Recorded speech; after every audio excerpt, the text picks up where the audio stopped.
Srila Prabhupada writes to the preface to Srimad Bhagavatam that the only qualification one needs to study this great book of transcendental knowledge is to proceed step by step cautiously and not jump forward haphazardly as with an ordinary book. It should be gone through chapter by chapter, one after another. The reason that Srila Prabhupada is saying this as the qualification is, as Vrishabhanu Prabhu said, nobody has qualification. When we all begin bhakti, we have no qualification. If qualification was the requirement, nobody will get bhakti. So it is the only qualification is the eagerness to study, but also study according to the set methods of going through step by step. Why? Because again, that is why we describe the layers of Srimad Bhagavatam. If we jump straight to the Ashraya Tattva, we will not know.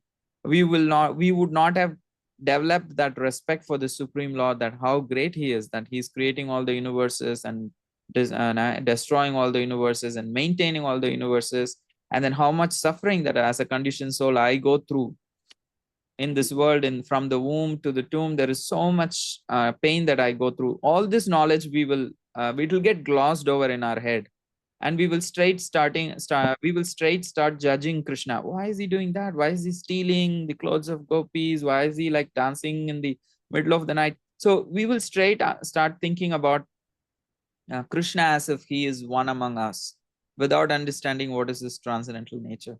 So that is why we have to go step by step, so that when we come to Ashraya Tattva, when we come to studying Krishna's pastimes, we have a complete conception of what it means to be the absolute truth. So that is the reason Prabhupada is saying that is one of the qualifications. And also, approaching Srimad Bhagavatam is non-different from approaching Krishna. So if we go to the temple, we take darshan, and there is a procedure to take darshan, that we start from the lotus feet and go gradually, we come to the lotus face and the head of Krishna. So similarly, in the Bhagavatam also, it is compared to the form of Krishna, that the first two cantos are considered as the lotus feet of Krishna. The third and the fourth cantos are considered as the thighs of Krishna. And the fifth canto is considered as the navel. And the sixth canto is considered as the chest. And the seventh and the eighth cantos are his arms. And the ninth canto is his throat. And the 10th canto is his beautiful lotus face, especially his smile. And the 11th canto, his forehead. And the 12th canto is his head, the crown. And here, this particular verse from the Padma Purana also compares Bhagavatam with the Supreme Lord. It says, I bow down to that Lord, the ocean of mercy, whose color is like that of a tamal tree, and who appears in this world for the welfare of all. I worship him as the bridge for crossing the unfathomable ocean of material existence. The Bhagavatam has appeared as his very self.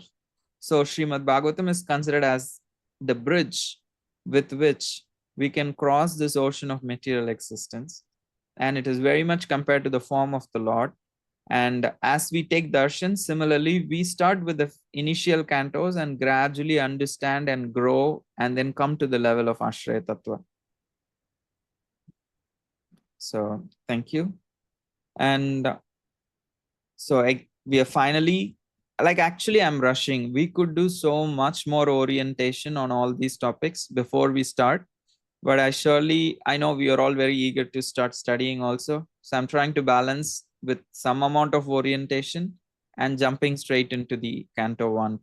So we did have some amount of orientation. So whatever is remaining, we will go as the topics come up. But we will start with the Canto 1. I'm sorry for the spelling mistake. It is thematic summary. Okay, it's the thematic summary. What's the time? Oh, it's already time. Okay, let's see how quickly we could do that. And we can actually go elaborately the next week, but I will touch upon this week. Is there anything before that needs to be clarified? We jump into this topic of thematic summary of Canto 1.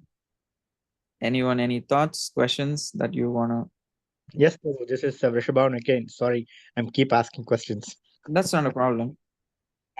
Prabhuji, but when I read that other Bhagavatam, like Vishnu Puranam, anything when I read, Vyasadeva wrote that if you read Vishnu Puranam, Vyasadeva clearly says that Vishnu is the Supreme. If I read same Vrishabhanu Prabhu, we discussed this last week, so I'll forward you the recording. I think it will be helpful. Okay, Prabhu. Thank you. Yeah. Okay. Hare Krishna.